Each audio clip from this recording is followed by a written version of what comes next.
Olá pessoal, tudo bem?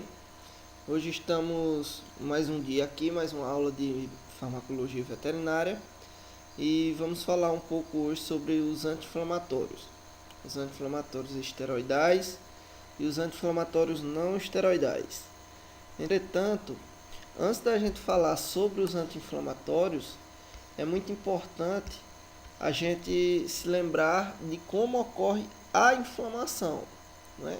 A gente vai estudar os anti-inflamatórios, tem que conhecer a inflamação para saber onde vai agir é, esses fármacos. Então, se lembrando da inflamação, a gente tem, antes de ocorrer a inflamação, precisa ocorrer a injúria, a lesão. Quando ocorre a lesão, essa lesão vai quebrar algumas células. Na quebra dessas células, na lise dessas células, vai haver a liberação de pequenos pedaços de parede celular, que são os fosfolipídios. Esses fosfolipídios, eles vão ser degradados pela fosfolipase A2 em ácido araquidônico. O ácido araquidônico em si ainda não tem efeito pró-inflamatório. Entretanto, o ácido araquidônico ele vai ser degradado por duas enzimas que essas sim, através dos seus metabólitos, vão gerar metabólitos que são pró-inflamatórios.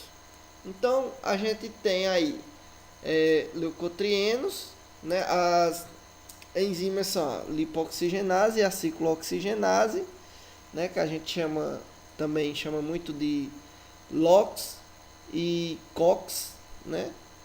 Então, a LOX, que seria a lipoxigenase, o seu principal metabólito é os leucotrienos. E as ciclooxigenases, os seus principais metabólitos são os tromboxanos e as prostaglandinas. Então,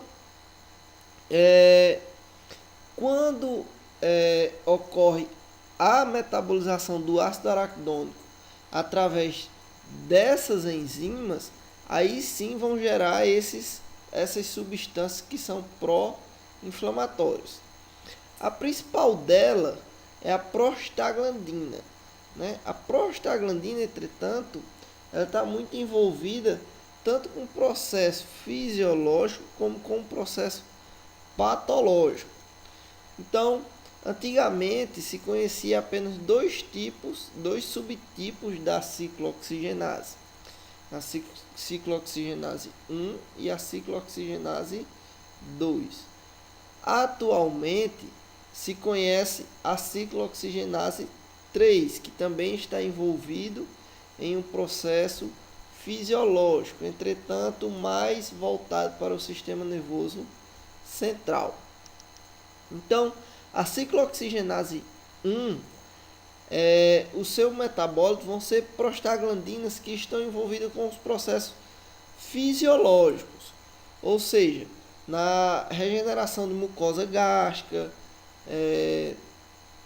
Então, isso são exemplos de prostaglandinas fisiológicas, né? Então, quando eu inibo esse tipo de prostaglandina, eu posso estar favorecendo o aparecimento de lesões, principalmente as lesões gástricas, que são um dos principais efeitos colaterais do uso de anti-inflamatórios.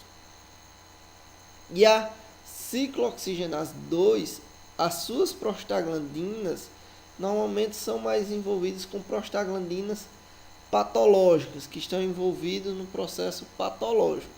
Então, o que se mais busca hoje em dia no mercado são cada vez mais fármacos que sejam seletivos de ciclooxigenase. Quando a gente diz seletivo de ciclooxigenase ou seletivo de COX, a gente quer dizer que a gente quer buscar um fármaco que haja somente na ciclooxigenase 2, que é a patológica.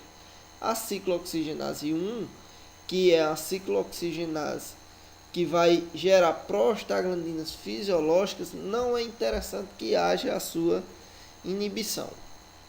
Então, Entendido essa cadeia do processo inflamatório, a gente também tem que lembrar que existem várias outras substâncias que estão envolvidas no processo inflamatório, né? Tromboxanos, a gente falou, leucotrienos e algumas outras citocinas que são liberadas para as células, que vão atrair mais células, gerando e aumentando o processo inflamatório, como fator de necrose tumoral, protrombina, são citocinas que são pró-inflamatórias. Então, as principais características dos anti-inflamatórios, de forma geral, a gente precisa saber que eles podem agir de forma periférica ou eles também podem agir de forma central, no sistema nervoso central. De forma periférica, eles podem agir como anti-inflamatórios, eles podem ter uma ação analgésica, uma ação antitrombótica e uma ação endotoxêmica. Então, a sua atuação como anti-inflamatória ela se dá principalmente pela inibição dessas duas enzimas, a LOX e a COX. A sua ação analgésica ela se dá pela inibição da bradicinina e da histamina, que se ligam aos receptores nociceptivos e vão aumentar a dor, ou seja, vão diminuir o limiar de dor, tornando aquela região mais sensível. A ação antitrombótica se dá na inibição dos tromboxanos, diminuindo a agregação plaquetária e também através da inibição da trombina e a ação anti-endotóxica ela se dá principalmente pela inibição do quantitativo dos eucansanoides. Então, a sua ação no sistema nervoso central, como analgésica, também se dá da mesma forma que se dá no sistema periférico. E a sua ação antipirética, que é a diminuição da temperatura causada pela elevação que foi causada pelos pirogênicos, que são liberados pelos fagócitos, os fagocitários, né? As células que vão fagocitar, quando estão fagocitando, liberam pirogênicos, e esses pirogênicos se ligam aos receptores e acabam elevando a temperatura do organismo. Então ele também tem ação antipirética. As vantagens dos anti-inflamatórios sobre a vantagem dos opioides é porque os anti-inflamatórios causam analgesia sem causar dependência nem sedação, que são aqueles principais efeitos colaterais dos opioides. E tem como característica que a maioria das suas moléculas vão estar ligadas à proteína plasmática. Então, o primeiro anti-inflamatório que a gente vai ver hoje é derivado do ácido carboxílico, faz parte da família dos salicilatos. A gente tem aqui o ácido acetil salicílico, o famoso AS. Então ele é um fármaco que ele tem uma boa absorção por via oral e a ação dele é através da inibição da COX. Só que ele não vai agir seletivamente, ele vai inibir todas as COX. Então, é um fármaco que é utilizado, tem uma ação analgésica, antipirética, ele tem um grande potencial de antiagregador plaquetário por ter uma inibição alta dos tromboxanos e não possui ação antioxidante. É um fármaco que é muito utilizado em equinos, principalmente em casos de laminites, principalmente pelas suas características de antiagregador plaquetário. Você vai facilitar a movimentação, diminuindo a viscosidade de sangue e facilitando o fluxo desse sangue em pequenos vasos e ajudando assim no tratamento de laminites. É um medicamento que é contraindicado em animais com problemas de osteoartrite e distúrbios gástricos, porque pelo seu alto poder de inibição da COX. Isso vai fazer com que ele iniba a COX fisiológica, que é a COX-1. E aí, esse fator da inibição da COX-1 vai diminuir tanto a produção de muco de estômago, como diminuir a produção de líquido e a regeneração da cartilagem articular, que é proporcionada pela prostaglandina fisiológica. Então, quando você inibe severamente a COX, você tem esses efeitos colaterais. E ainda mais se estuda alguns efeitos que ela possa ter, algumas propriedades antineoplásicas, mas não ainda está totalmente elucidado como isso pode ocorrer. O próximo fármaco também derivado da família dos carboxílicos, só que esse já faz parte dos ácidos acéticos, que é o diclofenaco. Também é amplamente utilizado em grandes animais, principalmente em equinos. Entretanto, não é tão utilizado em pequenos animais, como cães, pelo seu potencial de causar sangramento gástrico nessa espécie. É um medicamento que ele não é seletivo de COX, entretanto ele tem uma boa ação analgésica e anti-inflamatória. Ele tem um poder menos ulcerogênico do que o ácido acetil salicílico. Ainda dentro do grupo dos derivados do ácido carboxílicos, já na família dos ácidos propiônicos, nós temos o ibuprofeno. Na família dos ácidos propiônicos, nós vamos ter ibuprofeno, cetoprofeno, que são fármacos que comumente a gente utiliza. Então, o ibuprofeno ele tem propriedades farmacológicas melhores do que a família dos ácidos acéticos. Ele é um inibidor de COX 1 e 2 e ele diminui também a agregação de neutrófilos.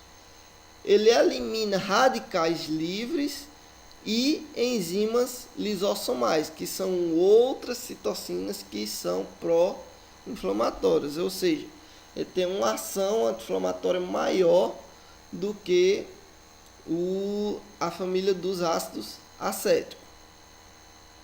Então, ele é mais indicado em processos agudos e, normalmente, em pequenos animais, não se é indicado porque a sua meia-vida é longa. E aí acaba causando uma certa nefrotoxicidade, principalmente em gatos. E a sua principal via de administração é oral. O carprofeno, que dessa família é o fármaco que a gente mais utiliza na rotina clínica. Por quê?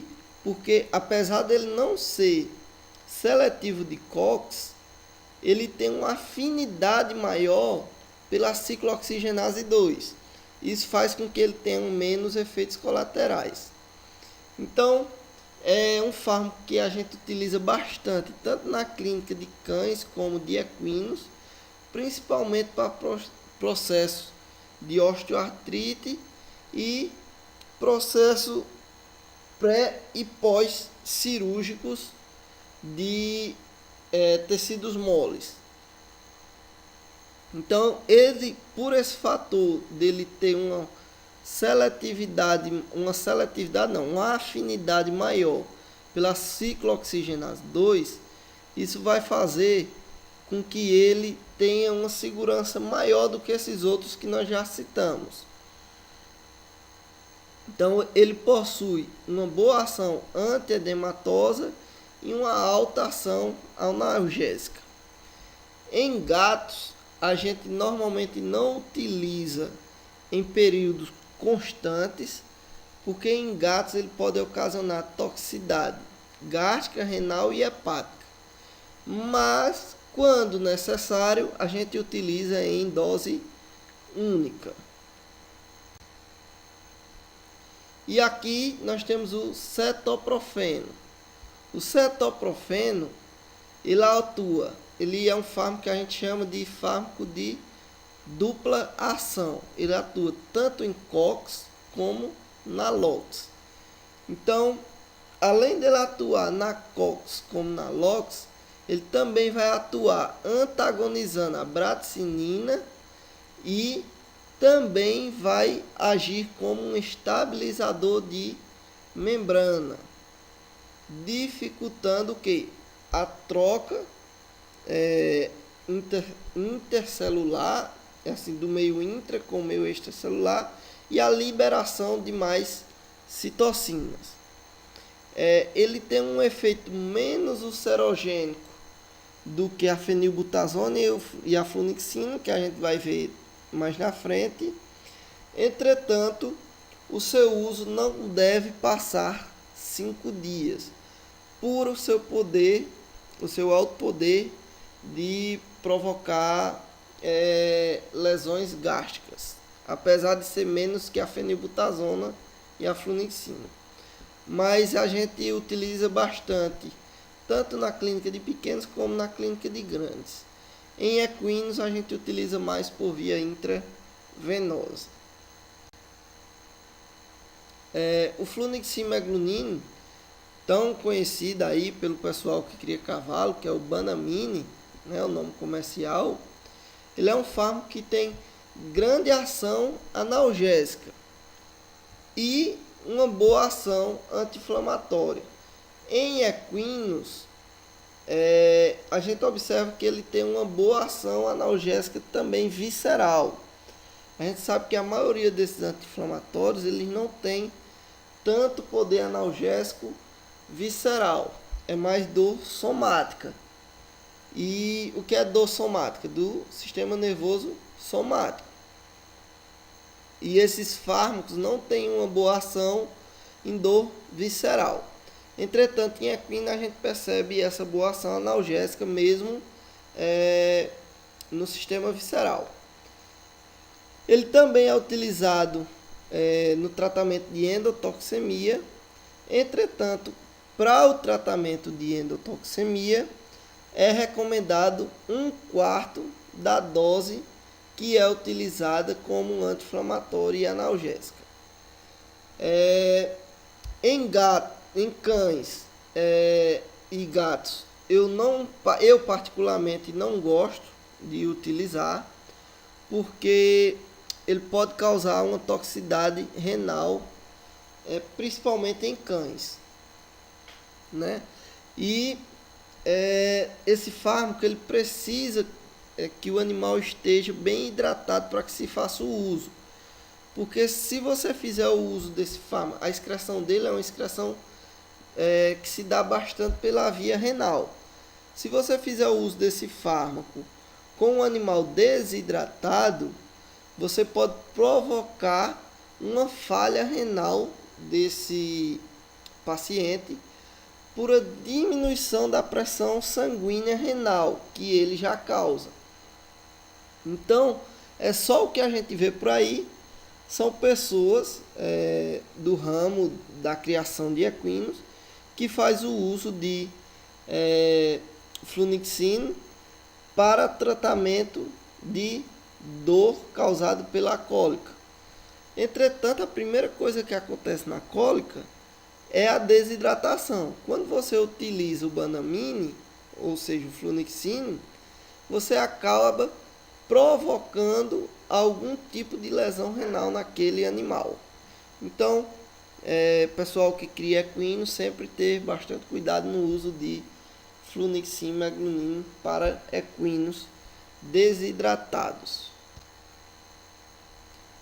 O equipalazone, ou seja, o fenilbutazona, nome comercial equipalazone, que é um fármaco também amplamente utilizado na clínica de equinos, ele é um fármaco que precisa ter alguns cuidados.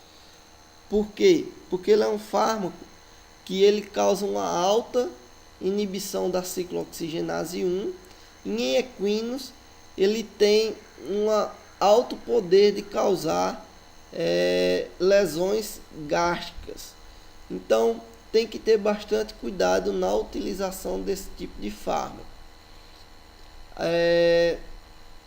Ele é um fármaco que é bastante utilizado principalmente para dor somática, né, osteoarticular. Ele é um potente analgésico, tem uma boa ação analgésica. Entretanto, sua administração só pode ser feita por via intravenosa. Porque ele é um fármaco que tem uma alta ligação à proteína.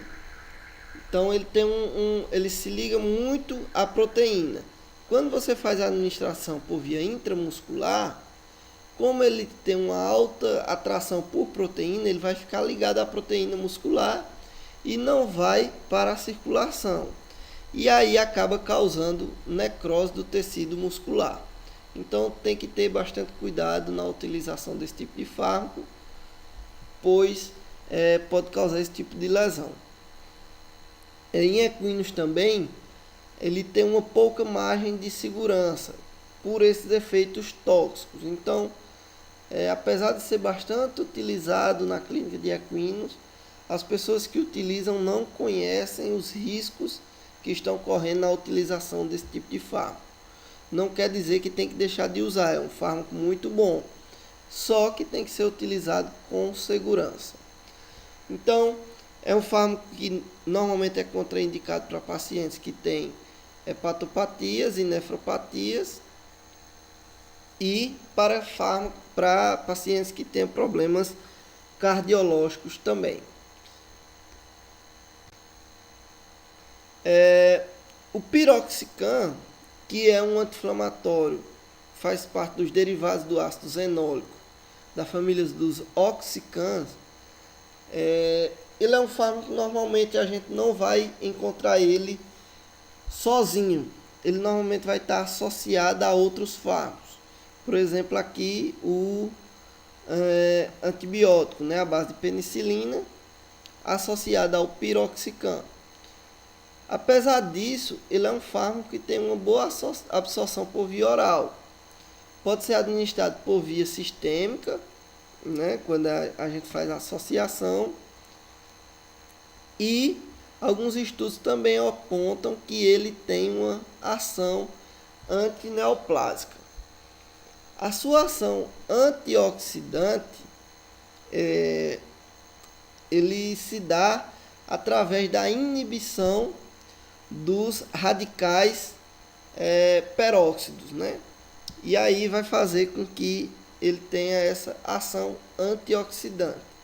Ele também tem uma boa ação por impedir a ativação da agregação plaquetária e de neutrófilos, e ele também vai inibir as enzimas lisossomais, que tudo isso são citocinas que são pró-inflamatórias. Em cães, a gente administra, ele tem uma boa ação analgésica em cães, entretanto, em felinos não é recomendada a sua administração. O meloxicam, que também faz parte da família dos oxicans, e que daqui dos fármacos que a gente está vendo, é o primeiro que possui seletividade de COX-2, ou seja, não vai inibir a COX-1. Então, é aquele fármaco que nos dá mais segurança no seu uso. É um fármaco que tem uma boa ação analgésica e também tem uma ação antipirética. Ele vai agir através da inibição seletiva do ciclooxigenase 2 e também vai inibir tromboxanos e prostaglandinas. Não é indicado em felinos para tratamentos longos, e em suínos a gente tem que ter cuidados, pois pode provocar agalaxia em fêmeas que estão amamentando. E aí a gente vem para os fármacos que a gente chama de coxibes, que são fármacos mais novos no mercado, entretanto muito caros. Mas são moléculas bem novas no mercado. E aí esses fármacos eles são potentes seletivos de ciclooxigenase 2. Só que alguns estudos apontam que eles também inibem a ciclooxigenase 3. Então, apesar de ser um fármaco muito bom, potente, analgésico, tem que se ter cuidado no seu uso por essa ação na ciclooxigenase 3. Então, como a gente já viu, a ciclooxigenase 3 ela também tem ação fisiológica, né? A grande vantagem desse tipo de fármaco é que possui baixa toxicidade. Então, é um fármaco que possui baixa toxicidade.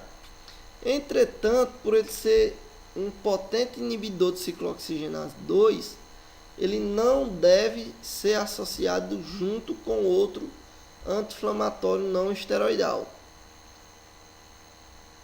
E o seu uso deve ser restrito por esse fato de acreditar-se que ele também inibe a ciclooxigenase 3. E aí a gente deve ter um cuidado maior na utilização desse tipo de fármaco. E os principais coxibes que nós temos no mercado é o firocoxib, mavabocoxib, rabenocoxib e o celebocoxib. Eles têm uma boa ação tanto analgésica quanto anti-inflamatória. Tem que se analisar também a relação custo-benefício. É um medicamento muito caro no mercado, então o uso, a gente só faz o uso se realmente for necessário, não conseguir fazer conter a dor com outro tipo de analgésico, mas é uma boa opção para o tratamento de animais. A gente utiliza tanto em grandes quanto em pequenos, principalmente em equinos, em grandes animais. Em pequenos utiliza também, mas é mais frequente em equinos pela sua dose em equinos ser menor. Aí nós temos ainda os inibidores de COX, que possuem uma pouca ação anti-inflamatória, ou seja, a sua ação vai ser mais uma ação analgésica, que é o paracetamol e a dipirona. O paracetamol vai ter uma boa ação antipirética, além de uma ação analgésica. Entretanto, não é indicado o uso em gatos. Por quê? Porque o gato não possui a enzima glicuroniltransferase, que é a enzima que vai provocar a metabolização dessa substância. Então, o gato, por ter essa deficiência, pode provocar intoxicação com esse tipo de fármaco. Então, no caso de intoxicação, como a glicuroniltransferase ela faz parte da reação de segunda fase, então, no caso de intoxicação por paracetamol, normalmente a gente utiliza metionina, que também vai participar da reação de segunda fase, ajudando na conversão, e o carvão ativado impedindo com que o animal absorva mais substância. A dipirona, que é amplamente utilizada na medicina veterinária, diferentemente do paracetamol, ela também pertence ao grupo dos ácidos enóicos e ela até tem uma ação analgésica, entretanto com dores leves. Ela não vai possuir ação anti-inflamatória. e também tem uma ação antipirética. Não deve ser utilizado em animais que são destinados ao consumo humano.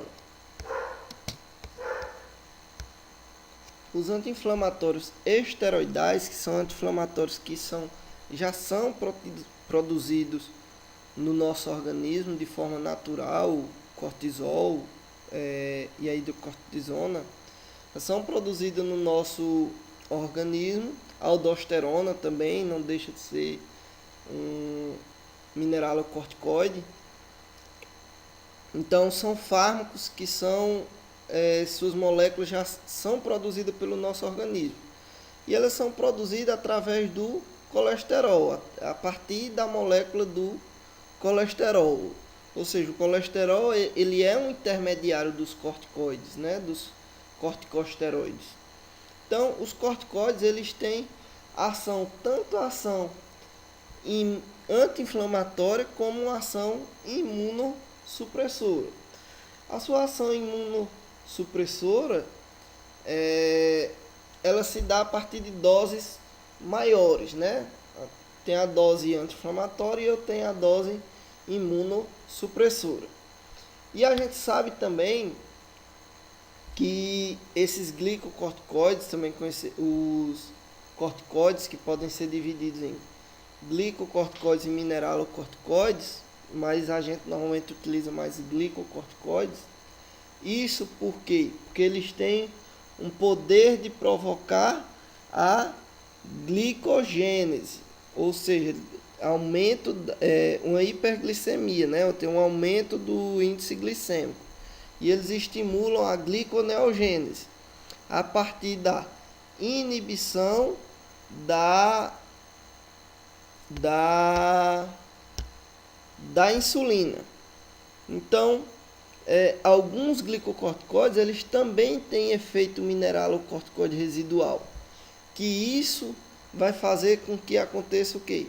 Uma retenção de líquido. Por isso que muitas pessoas, quando estão utilizando corticoide, acabam engordando um pouquinho mais, né? Tanto porque eles vão agir no metabolismo da proteína e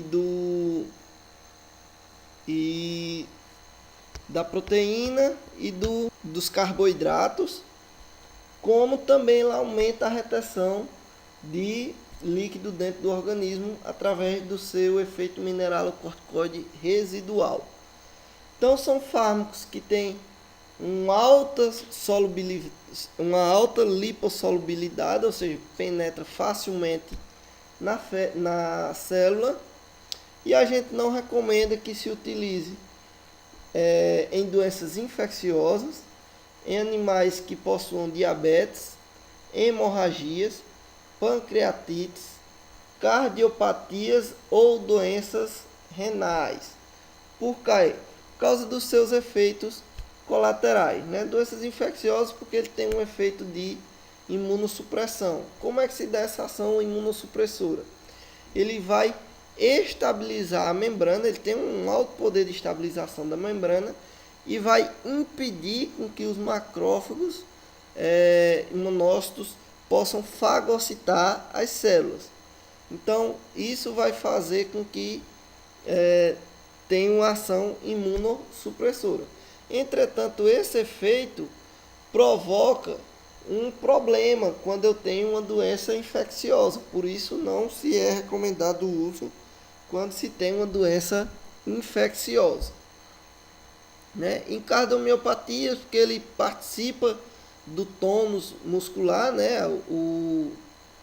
Os corticoides eles participam da manutenção do tônus muscular, e isso aí pode alterar o tônus muscular cardíaco. Doenças renais, porque podem reter mais líquido, e hemorragias, porque ele pode facilitar a hemorragia através de quê? Da diminuição da agregação plaquetária. E também no adrenocorticismo, é onde a gente utiliza bastante, dependendo de se vai ter hipoadrenocorticismo ou hiperadrenocorticismo, né? está bem relacionada com essa doença. Então, para a gente entender o mecanismo de ação dos anti-inflamatórios esteroidal, a gente precisa saber que eles vão possuir duas ações: a ação genômica e a ação não genômica.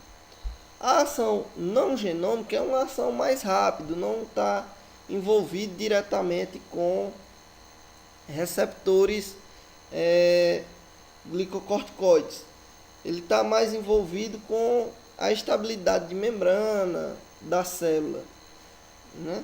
E a ação genômica é aquela ação onde ele vai se ligar a receptores glicocorticoides. Como é que isso vai ocorrer?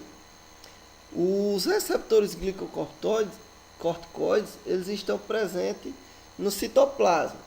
Então, o medicamento vai penetrar através da parede celular, entra no citoplasma, se liga aos receptores glicocorticoides, e aí esse receptor glicocorticoide se destina até o núcleo da célula. Quando ele se destina até o núcleo da célula, aí ele vai ter uma ação no DNA, na região do DNA do glicocorticoide, né? A ação que vai produzir onde ele se liga, que a gente chama GRE. Então, ele pode ter uma ação GRE positiva ou GRE negativa. GRE positiva, ela se dá quando ela estimula a produção daquela faixa do DNA, ou seja, aí é onde vão surgir normalmente todos esses efeitos colaterais que os glicocorticoides possuem, através da liberação de substâncias que vão, por exemplo, inibir a fagocitose das células. Então, esse é o GRE positivo, ele vai estimular o DNA a produzir substâncias. E o efeito GRE negativo, ele vai inibir o DNA de produzir substâncias. Que substâncias? Citocinas, principalmente as interleucinas, né, que são aquelas citocinas que são pró-inflamatórias, diminuindo o que? A produção de fator de necrose tumoral e, consequentemente, diminuindo o potencial inflamatório daquela célula quando ela vier a liberar essas substâncias. Então, ele também pode agir numa interação direta, proteína-proteína. Que proteínas são essas? A gente chama de proteínas ativadoras, que são as proteínas que vão ativar, ou seja, elas vão induzir a ativação das interleucinas pró-inflamatórias e também de algumas enzimas, como a ciclooxigenase. Então, além da ação anti-inflamatória, nós vamos ter a ação imunossupressora, como a gente já falou um pouco anteriormente, que ela vai se dar a partir de quê? Vai inibir o macrófago de fagocitar os produtos, e aí provocando a imunossupressão, impedindo com que haja a destruição de agentes e também de células que são reconhecidas como organismo estranho quando se tem uma doença autoimune, ou também em uma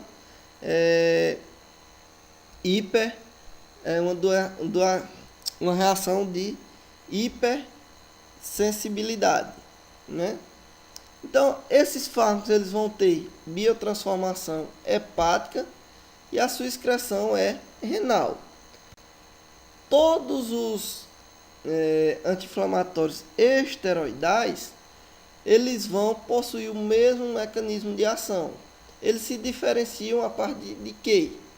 Eles se diferenciam a partir do seu tempo de ação, que ele pode ser de ação rápida, de ação intermediária e de ação prolongada. Então, a gente vai ter os fármacos de ação rápida, hidrocortisona, cortisona, que essas substâncias são produzidas pelo organismo de forma natural. Na gente, na maioria dos animais, é mais a cortisona. As de ação intermediária, prednisolona, prednisona e triacinolona, onde a prednisona nada mais é do que a forma inativa da prednisolona. E de ação prolongada nós temos a dexametasona e a betametasona.